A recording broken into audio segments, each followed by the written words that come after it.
So it looks like we are live. Thank you very much for coming. I hope there are many of you online. Unfortunately, I can't see anyone in the chat. So if you are there, please give me a high five, say hi, or somehow else didn't indicate your presence there.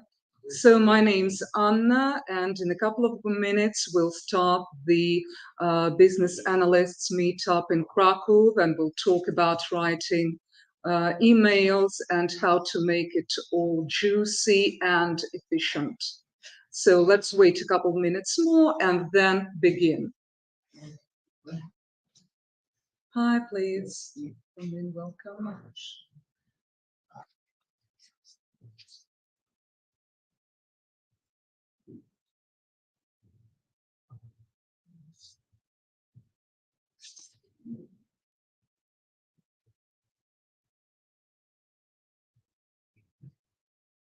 Yeah, please do come in. We're waiting. We're still waiting. I hope someone else will join us. More people were expected to come here live.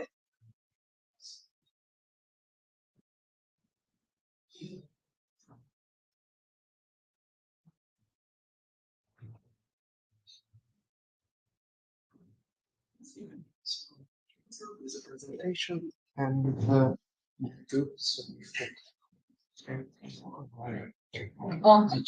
I'll be able to check the chatting too. Great. Can you please put it here? Yep. I think it will look better this way. Yep. I promise I won't drop it. Okay. So a couple minutes more and we will begin.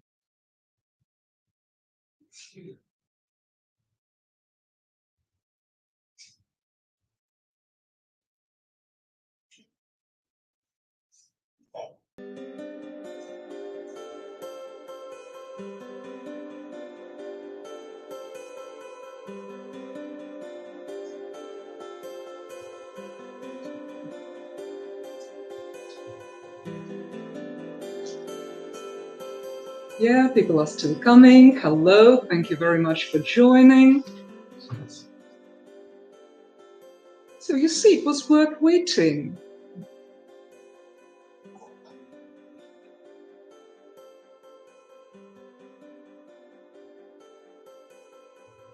Hey, great to see you too. I see someone is there online. Wow.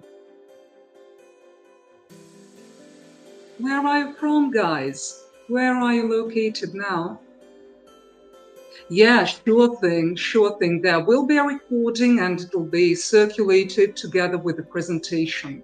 Yeah, and in fact, the presentation I'm going to share with you will have everything I will talk about, so it will be more wordy than the one I'll be presenting today, because it's always good to listen when you are here live, but when you are not, someone may prefer to read.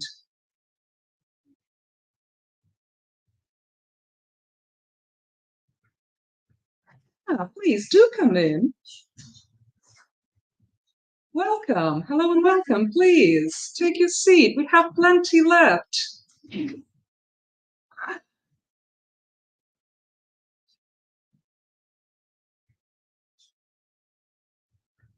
Okay, so one more minute, I think, and the academic limit will be up.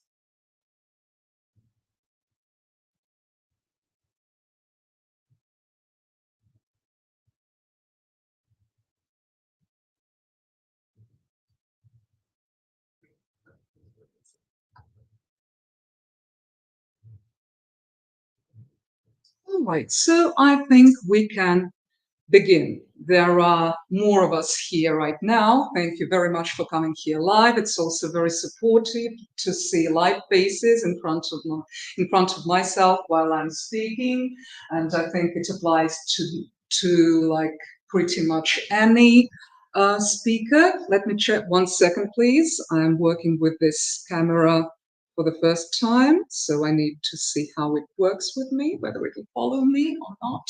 No, it doesn't, but it is supposed to.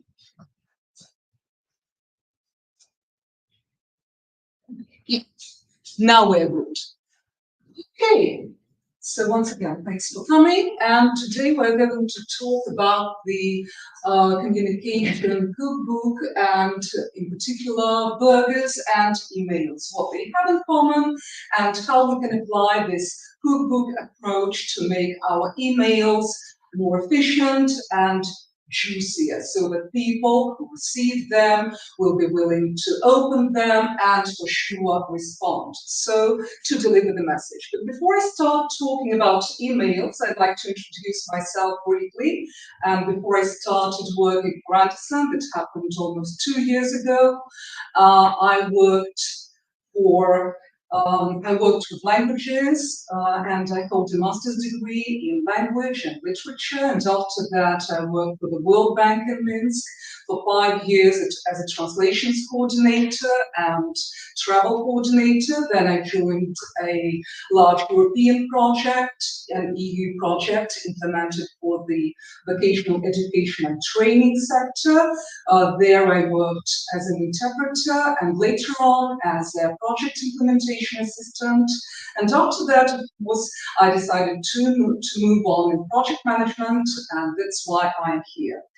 And as it stands from what I have just said, I've received tons of emails in all my roles. And even before I started writing them, I also had a chance to teach business correspondence to students of the Minsk State Economic University.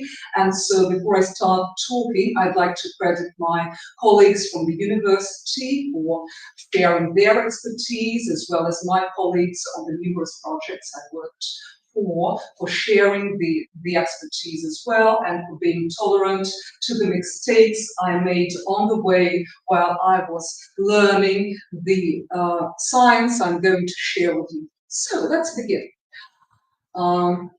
Hey, how does it work? Everything's against today. Just a second.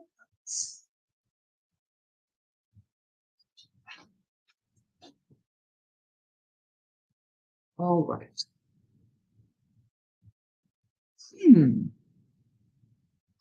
I will do my best. Can you please get up? Okay. So while help is on its way, we can start talking about the burgers. It's always a good move to start speaking about something mouth-watering because on top of being professionals, we are all humans, right? And something mouth-watering, something tasty always catches our attention. And when we think of a burger, what do we usually think of? What do we imagine? Maybe you could share your expectations when you see a burger on the menu. What do you expect to get? A burger. Just me. What would you expect to be there? Some bread, meat, and maybe some sauce and some vegetables. Yeah, precisely. A bun, some veggies, something tasty in the middle. It might be meat, or you can always go for a veggie option, like halloumi cheese, for instance. It's available here in Kharkov, and I can prompt a nice place to grab one later after the presentation. And of course, the sauce. All of that would be in a burger, whichever option you choose, whether it is something you can grab around the corner and stop by to McDonald's and get one, or there are also gourmet options with veal and freshly grown vegetables right from the vegetable garden around.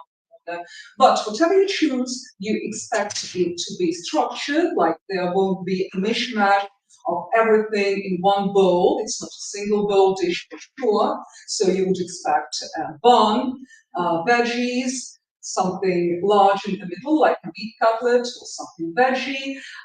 Again, some veggies and a bun at the bottom. All of that served with nice sauce. So, and that's exactly what we expect of an email. We expect it to be layered and structured. We expect it to do a certain job, like we grab a burger not to be hungry, yeah, to satisfy our hunger, and we expect an email to update us on something, to deliver some information, to maybe invite us somewhere. So we expect it to do a certain job.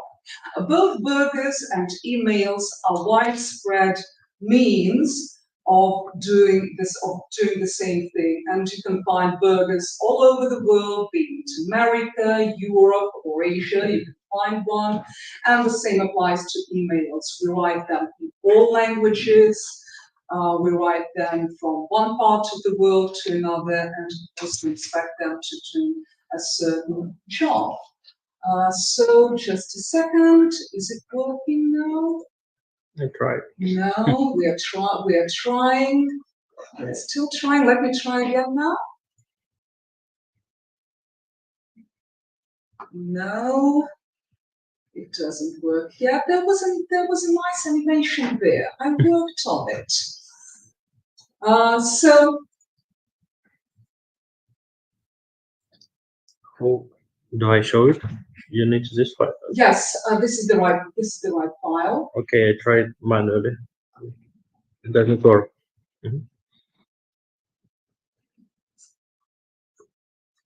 This is No, it's works. Yeah. yeah, it's Right. working now. Mhm. Okay, let's do this. Maybe this way will succeed. So once again, we can go through the structure. As I mentioned already, burgers and emails have very much in common in terms of structure. Like the same as in a burger, you will have a certain structure in an email, which includes buns, that is the greeting and closing remarks. Then veggies, the ones that go on top, can act as opening remarks and introduction to the subject matter. Then, of course, the juicy key message. Then you can suggest several options or add some additional information to it, and that's the way it is served. As I mentioned, there are other things like customization. You can adjust the email to the goal you're writing it for. Both burgers and emails are popular and widespread. They come in a variety of shapes and sizes, and of course, they are always crafted for efficiency. But before we get down to cooking anything, we need to know how to do it, and besides, we need to have a plan. The same applies to emails. Before going down to the plan, I'd like to mention that writing an email in English involves much more than just drafting it in your native language and then translating it into English, because it's always, as most cooks know, it's always harder to adjust a dish and change it as long as it is at least partly cooked. But if you approach it with a different viewpoint, from a different angle, from the very beginning, you are much more likely to succeed. So instead of drafting something in your native language, try to make up a plan that will definitely be more helpful. And to draft one, you can always ask yourself these 4 questions. They are related to the purpose, the main points you want to convey, then how you're going to have your recipient understand the message concisely, and what is the appropriate email etiquette or tone for this recipient. Let's move on. So, while talking about the burger, I would be expected to start with the bun, the veggies, the meat cutlet in the middle, but this time I want to start with the sauce because it is actually the thing that goes through the whole burger and gives you at least 50% of its taste. Do you agree? Bad sauce can ruin your dish. And when we talk about emails, we can say that the sauce is the message tone, or whether you prefer your email to be a formal or a more informal one. And while choosing the tone, you can go with the following rule. The same as we do with our dresses. If you don't know how to dress, dress up. And if you're talking to your interlocutor, to the potential recipient for the first time, you can make the email sound more official than you would do it later, right? But when you get to know the person better, you can start opting for less formal options. There are a couple of things to remember here. When writing a more formal email, we usually go for some specific introduction and a very specific conclusion. There we are with that, with more examples. The greeting and the closing, or the top bun and the bottom bun, right? So we need to choose it well. You can see some examples in the presentation here, and as you see, we would usually opt for dear in more formal situations. And of course, if we are completely unaware who we are addressing, we can say to whom it may concern. But this would be the last resort. We always try to find some particular recipient to whom you can write, because when you address everyone, it's usually the case that you address no one at all. And there is also a formal conclusion. Yours sincerely, yours faithfully, yours truly. So when you make a first impression, and you never have a second chance to make a first impression, you try to stand out. You try to be your best self, right? So that's what we do in formal emails. While with informal ones, we would usually go with hello, hi, good morning, good evening, good afternoon, and a respective conclusion like kind regards, cheers, bye for now, talk to you soon, whatever you decide. The most informal options like yo, yo, are for Slack. Because there you have your own rapport with your team, and whatever you use on a daily basis, whatever you use to establish this rapport, it's your choice. But when emailing, while emailing, we can go with something a bit more formal while still on the informal side of the spectrum. Then I'd like to draw your attention particularly to this point. Refrain from shortening the recipient's name unless you know they prefer it. But how can we know whether a person prefers a certain variant of their name without asking? Always look at the very bottom. As soon as you receive an email, you can get some very valuable information from this very part. Because if you address your recipient for the first time, dear Matthew, and then Matthew responds to you with a nice email undersigned, kind regards, Matt. It means that next time you can address them Matt, which will establish stronger connection between the two of you and help you stay attuned to each other's mood. And of course, it's always a good idea to introduce yourself if this is your first contact, because we usually assume that people know who is writing to them by reading this, our name, surname, job position, whatever may appear before our email. But write a simple sentence stating that, for instance, hi, my name is Anna. I'm project coordinator at Andersen, and I'm writing to you la la la la la, always is always helpful. Let's move on. The next point is the headline.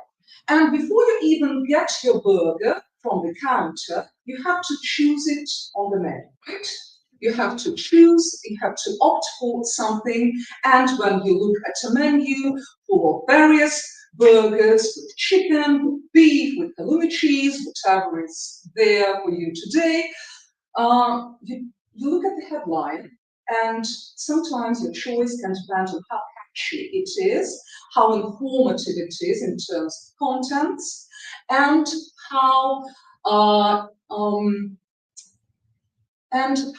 well it serves your interests in this very point. So when writing headlines, I would suggest being clear and direct, as I just mentioned. So you can mention the very document you're writing about right here. Then you need to keep it short and sweet. And here, for instance, revised contract attached. Of course, it would be nice to include the company name before that, because the person may easily expect contracts from several companies, and so that they do not confuse the contracts. It's better to tell who's writing to them. And to see some nice examples of short and sweet headlines, you can look at those in newspapers or magazines. And if you look attentively, you can see that they sometimes drop articles, they drop the verb to be, as we see it here in this headline as well, and some other hints and tricks. Then, prioritizing urgency and importance. Of course, if there is a deadline for something, if the message is urgent, if you need someone's attention, it's better to state it here. And besides, there is another nice point. If you know how much time it will take your interlocutor to look into the matter or to read the document, you can also include this in the headline.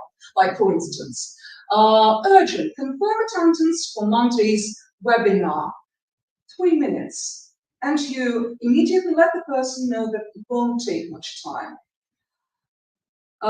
Then use keywords effectively. If there is a keyword you can use in the headline, make use of it. Not only because it makes the headlines more informative, but also because it may help the person search for the email later. Like, for instance, I remember that someone sent me a status update not so long ago. I can press Ctrl F and look for this very word combination, and it will make my life much easier. And finally, if you are doing some mailing with a long list of recipients, it's always good to try out different subject lines and see which ones get better response rates from your audience. Let's move on. The opening remarks, or the small talk matters. As I mentioned before, between the bun and the very cutlet, there are some more elements to taste, and the opening remarks are one of these elements. Just like the small talk in face-to-face events, that's when you meet someone new, you exchange your experience about the conference or the event you're attending together, or maybe you can exchange views on weather, which is very common for English-speaking countries, right? And here in Krakow, we can also talk about weather forever because it changes several times a day. So just like a small talk, the introductory remarks help you set the tone. This way you demonstrate that you are interested in your interlocutor, that you are friendly, and also this is a good place to show that you care about your recipient, because if it's not your first email, you can strengthen your relationship by asking about their recent leave, or about a recent presentation they did for a client, whether it went well, whether it was successful, and we people, we always like when someone cares about us, don't we? Then it can also help you soften direct requests. If you need something from someone, it's always nice to cushion your request a bit so that the person doesn't feel the angles so strongly. Then, of course, it eases you into the subject, ensures a smooth transition into it. It helps you show your professionalism, that you understand the records of business communication. And so we move on to the next part. Here are some nice examples of opening remarks. Oh, yeah. There are some nice opening remarks here, and as I mentioned before, this is your first email. Try to introduce yourself, and again, I mentioned it. Oh, sorry, I mentioned it here twice. If you are adding someone to the correspondence, if you're writing someone to the correspondence, introduce them as well. So you introduce yourself, and then in several emails later in the same chain, you add someone, like for instance, this is Maggie from the marketing department. She will help you with the email distribution. Please introduce this person as well. Then you can also introduce the topic with one or two sentences, like for instance, I'm just checking in about this and that, or I would like to get your opinion regarding this and that. Then the main part, or the couplet. Emails are written for different purposes, for various reasons, and it would take not even one presentation, but several to cover all the issues. You can inquire about something, you can provide information, you can negotiate something, and all that requires different language. So that's why I won't go too deep into language issues, but just go over the key points concerning the body of your message. So first of all, assume good intentions. It's something, when you assume good intentions in your email, it always helps resolve whatever issue you have on the table, or make the person you are talking to, you are communicating with, more willing to interact with you, because you provide more space for that, you provide a more friendly environment for that, and so you show that you are open, different options, and that you are flexible. Then keep your sentences and paragraphs short. Again, coming back to the burger, a burger is something layered, it is something that has distinctive elements, so it's always a good idea to make your paragraphs and sentences more transparent. And this way, help the person ease through your email. Then, again, use bullet points and hyperlinks whenever you have a chance to do so, because we all know how long links might be. And it may take up a paragraph if you don't compress it into a hyperlink, right? Then, be consistent with the fonts and utilize the formatting tools, but do not abuse them, because otherwise your email will resemble a poorly written leaflet. You don't want that, because all those leaflets end their lives in trash bins, and that's not the place where we would like to find our leaflets. Of course, the words and phrases that will make your text more readable. These are connecting words and phrases. I will give some examples later. And another point is using the active language and avoiding jargon. Especially we in the IT sector are very prone to using jargon, to using contractions that become the vision of our everyday communication with our developers or with our sales team. But when we are contacting a third party, it might not work that well. So if you are using a jargon element or a contraction that is quite common in your team, give it another thought and think whether the person on the other side of the screen is also well aware. And finally, stick to the original email chain whenever possible. It has become, by now it has become a certain like foundation for being polite and caring for the overall consistency of your correspondence. But some foundation elements are good to mention.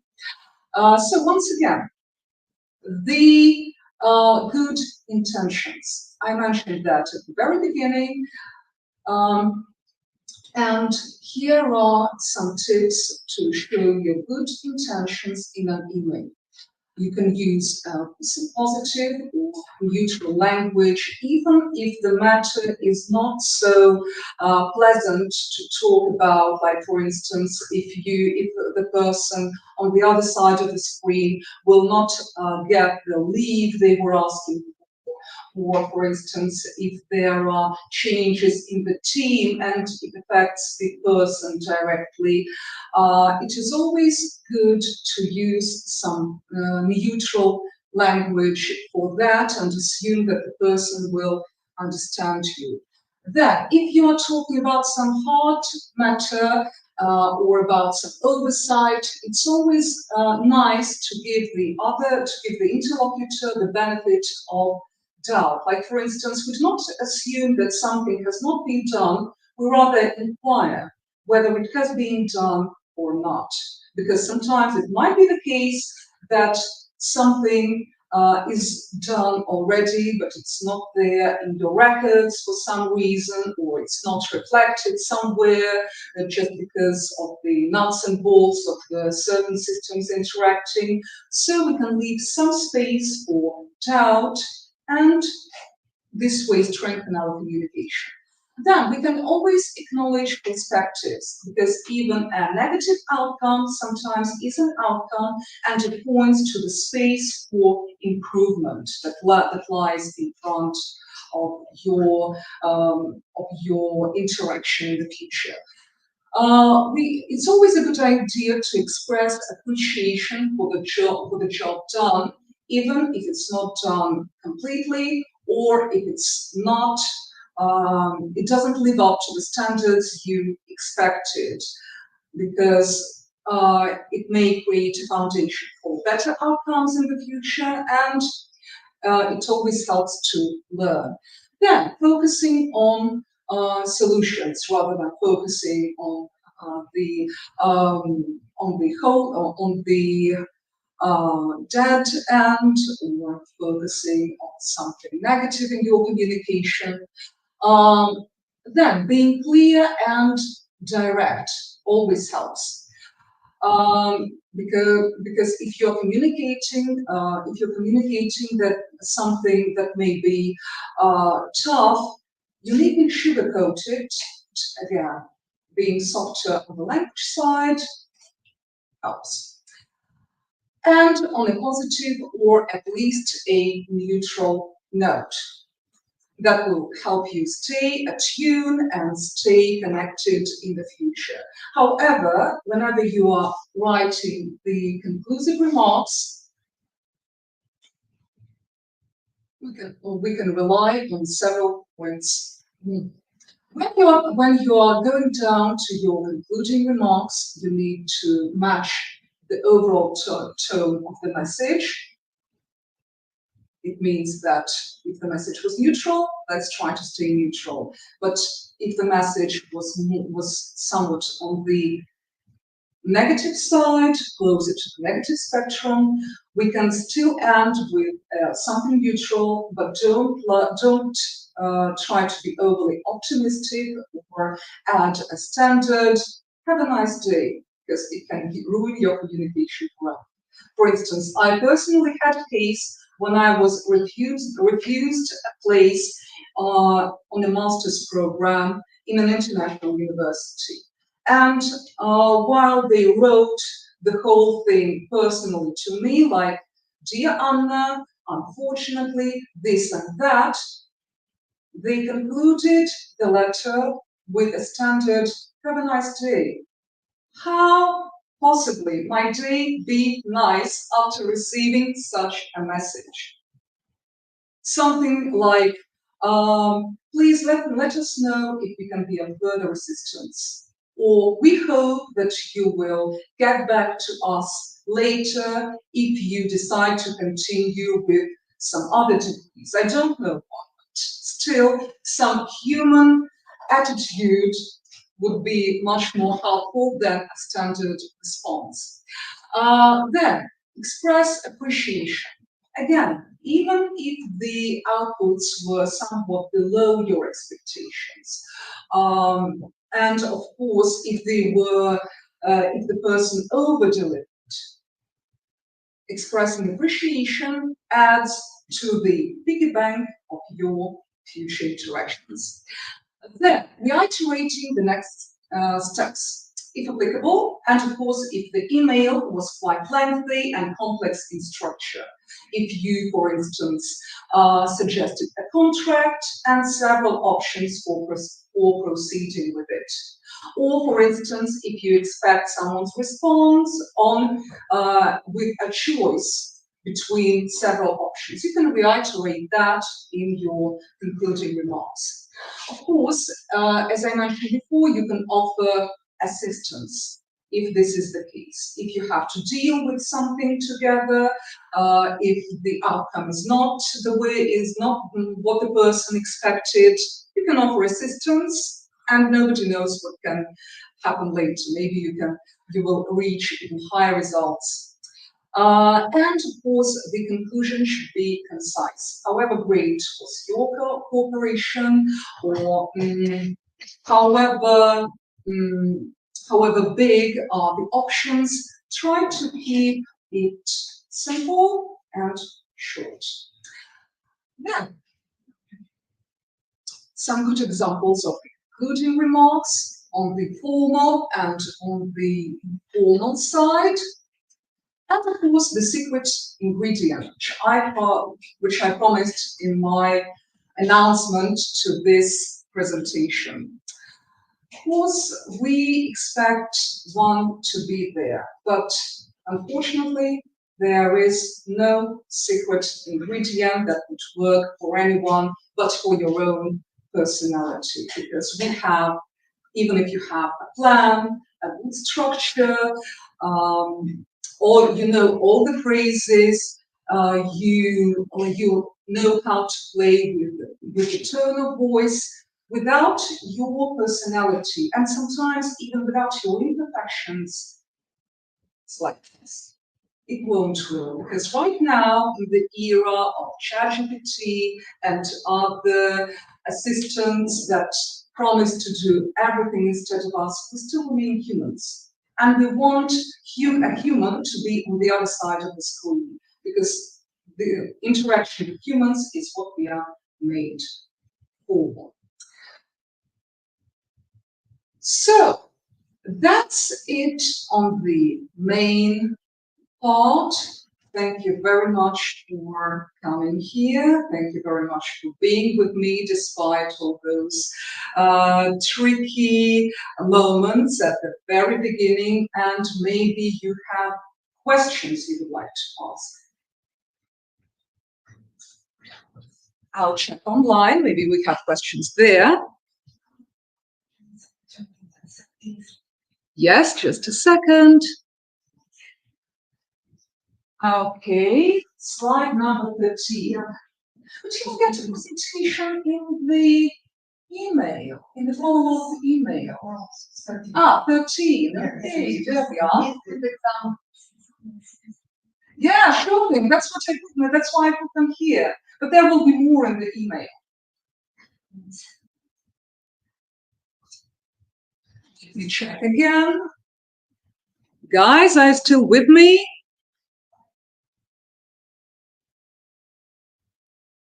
Aha. Mhm. Does it follow me? Yep. Now it does. So guys, are you still with me? Show you're alive. Maybe some questions, comments?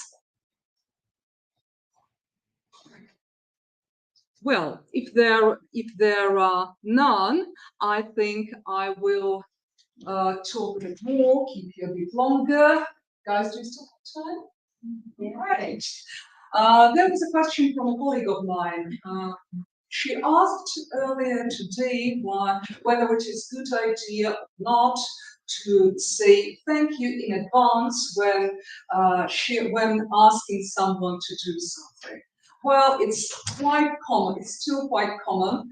I personally think that this is a tricky point in communication because, on the one hand, this way you show that you are grateful for the time and effort the person will invest in helping you out.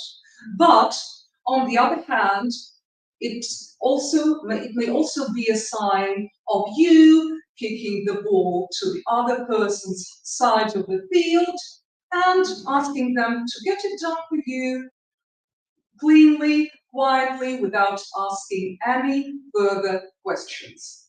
And that's why I would personally suggest a different option.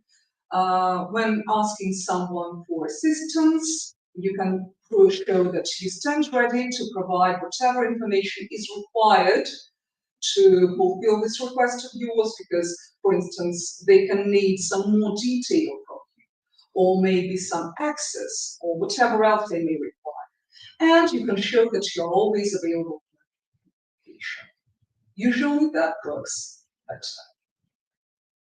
Anything else? I wanted to ask, should the business analyst help from desk if comprehensive requirements? Aha, so it's more on the business analysis side, and I didn't have that much practice with that. I switched quickly to project coordination, but still, from my experience, I would say that yes, business analysts should work together with quality assurance specialists, because they will later have to test whatever the development team has created based on the requirements you prepare for that. So I would rather say that yes. And of course, that all can be clarified with mail exchanges. I was also surprised that, like, sincerely yours is still like a formal mail, because it sounds like sincerely yours, so but it's formal. Yes. Well, sincerely yours was actually in the formal. Yes. In the formal. Yes, it's in the formal, so I was surprised because maybe previously I didn't pay attention. Nobody just maybe in today that there is writing this. Yes, indeed. There is very little systemized information about the ways you can begin and end an email, and which is on the formal or informal side of the spectrum. But sincerely yours is something more old-fashioned and therefore more formal those days, while informal communication leads us to shorter and more conversational options like cheers, so long, goodbye for now, and whatever else you can choose. I was even so thinking what like today's practice, because I received emails from the top management was like, hope you are doing well. Something like this. Hope you're doing well. It's a good way to start an email. Yes, so I received and I thinking maybe we have another something from common practice. So Sure thing. I hope you are doing well. I hope your week is off to a good start. There are many ways to start an email in a friendly way. the weather is good. Especially if both of you are in Krakow. Or for instance in Estonia, because they also joke that we have different seasons and all the same day. Anything else? Yep, please. So curious, what do you think about the reminder? For instance, you send an email to a recipient, you don't get any answer, and some days you just follow up on something. It's a very good idea. It's a very good. I think that follow-up emails are a really nice way to get back to the person and to the person or to several people you are communicating with. Again, if this is if there is complex communication going on, you can choose whom to remind, someone particular or the whole group that you're waiting for their attention. But coming back to the correspondence in the very same chain, a day or several days after is a good idea, like a kind reminder, checking in whether they are still on your request. Again, you assume good intentions by doing that. You hope that people remember about you and they are about to get down to your email. So kind reminder, it's still working, yes? Absolutely. Kind reminder, a friendly thing. If it's something that's in the chat, it's always useful. I personally go for them whenever I need to. And I do often. I was actually wanted to ask about rephrasing the kind reminder stuff because in my case, me and my boss correspond exclusively by emails, no video calls, nothing. So in case when I send him the email and he doesn't respond for a day, and I needed him to respond like yeah, not immediately, but still at least today. So I go with kind reminder. Then could you please take a look? And the third day, I always struggle with the third day. So what to say, what to write. So, come on. So Next friendly day does becomes not work with my urgent, boss. burning. Yes. So maybe something in this stuff, this style may work. And I would like to thank you for your presentation. Your English is great. It's like honey to my ears actually.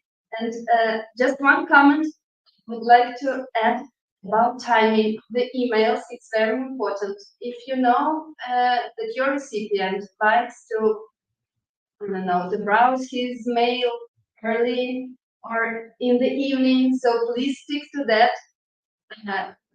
In my case, my boss, he is like, can put it this way. So he checks his email usually from 7 to 8 a.m. in the morning. And as I said earlier, I need him to answer, so I have my alarm at 7:30 so that and he responds instantly. I have only one in a day when I expect him to get like more or less immediate answer. So this is actually might be good to mention as well. Thank you very much for sharing that.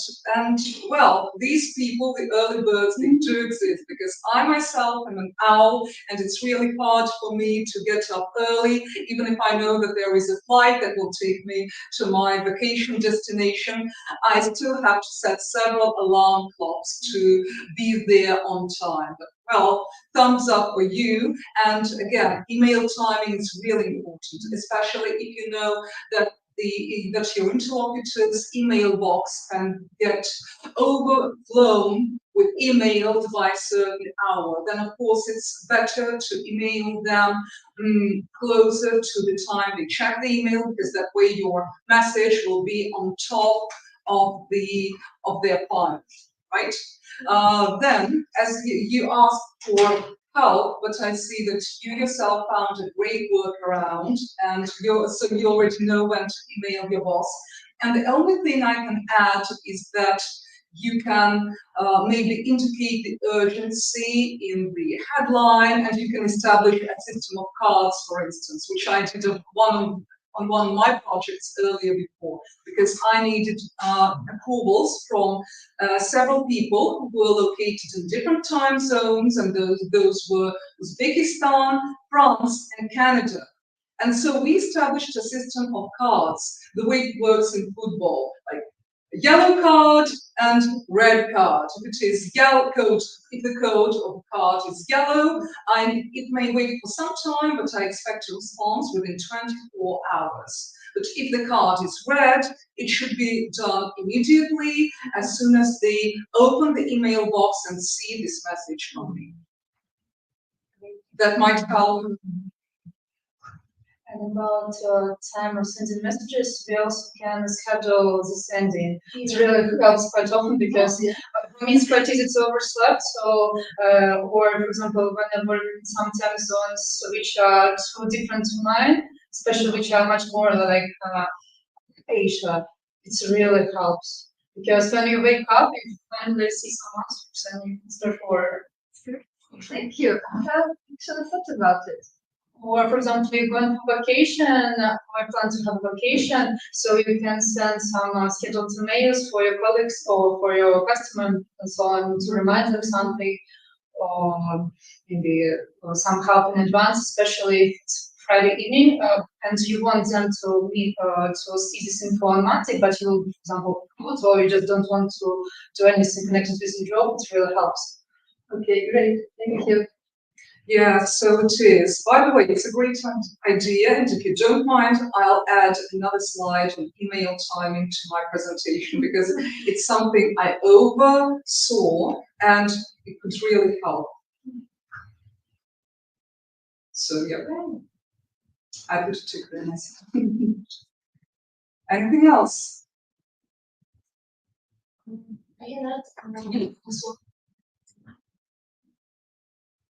Can talking to someone, you can also check the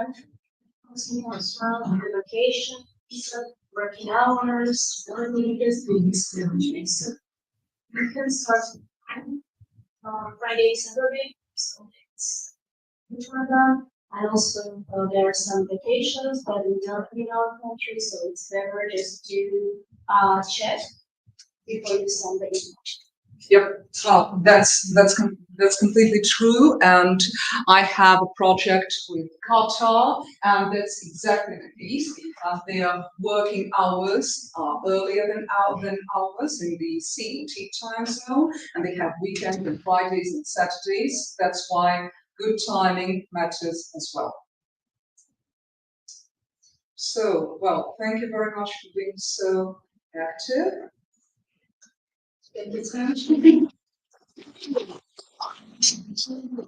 The meeting, I'd like to invite all those who are still here with us to stay in touch and to scan this QR code, and this way you will get connected to the Andersen IT community and learn about the upcoming events first. So early birds get the best seats, and you can be among them. And of course, yeah, I can get one slide back. If you would like to reach out to me, please feel free to do so. You can find me via corporate email or on LinkedIn. I'm always there if you need me. So thank you very much. Thank you very much for watching. And this concludes the presentation.